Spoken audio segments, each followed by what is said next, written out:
Bagaimana doa yang dikabulkan? Apa doa itu dikabulkan? Ya pada hakikatnya kan semua doa dikabulkan, ya. Tetapi yang dimaksud dikabulkan minta A diberi A dengan cepat, kalau kriterianya itu kan doa itu bisa ditinjau dari berbagai macam segi. Misalnya dari segi waktu. Pada waktu-waktu tertentu doa itu lebih mustajab, lebih mudah dikabulkan. Misalnya hari Jumat, malam Jumat, tanggal 10 Muharram, malam nisfu Sa'ban, malam Lailatul Qadar, bulan-bulan di sepanjang bulan Ramadan misalnya. Itu dari segi waktu, setelah selesai sholat, kemudian tengah malam, menjelang subuh. Dari segi berikutnya tentu ada dari segi tempat, dari segi ruang. Misalnya di Raudhah, masjidnya Rasulullah, di Multazam, antara pintu Ka'bah sampai Hajar Aswad, di depan Multazam, di belakang Maqam Ibrahim, dekat Ka'bah itu, di Arafah pada tanggal 9 Dzulhijjah, di makam para nabi dan rasul, terutama makam Rasulullah, di makam para wali, di masjid Palestina, karena semua masjid itu sama kecuali 3, Mekah, Madinah, Palestina. Yang lain semua masjid sama kata Rasulullah. Juga waktu, tempat, dan siapa yang berdoa. Berdoa itu ya mempengaruhi dikabulkan atau tidak dikabulkan. Orang yang takwa, orang yang lebih takwa tentu doanya lebih dikabulkan Allah.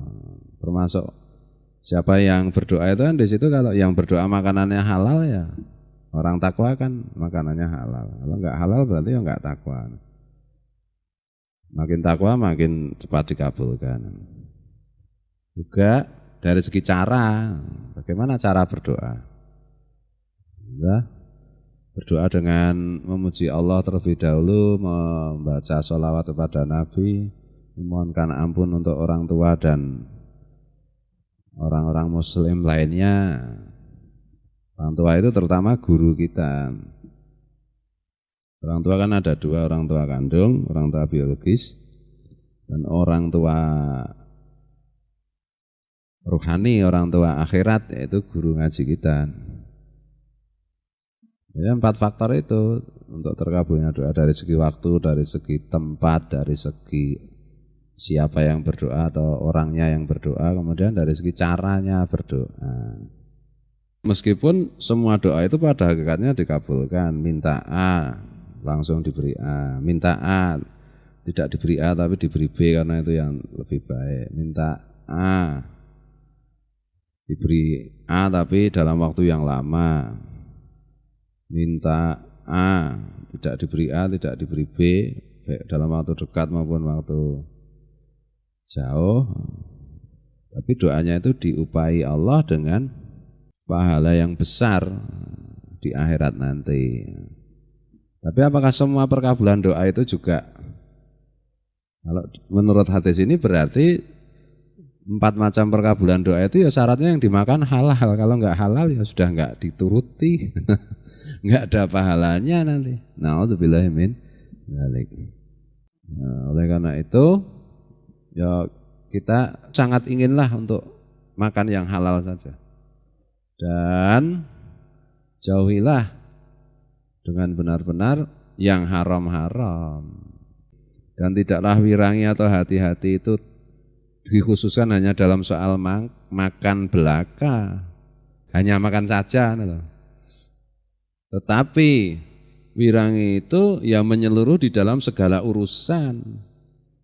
Jadi yang namanya wirangi itu ya bukan hanya soal makan.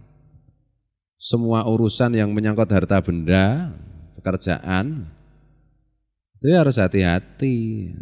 Maka biasakanlah atau tetapkanlah dirimu bekerja dengan halal.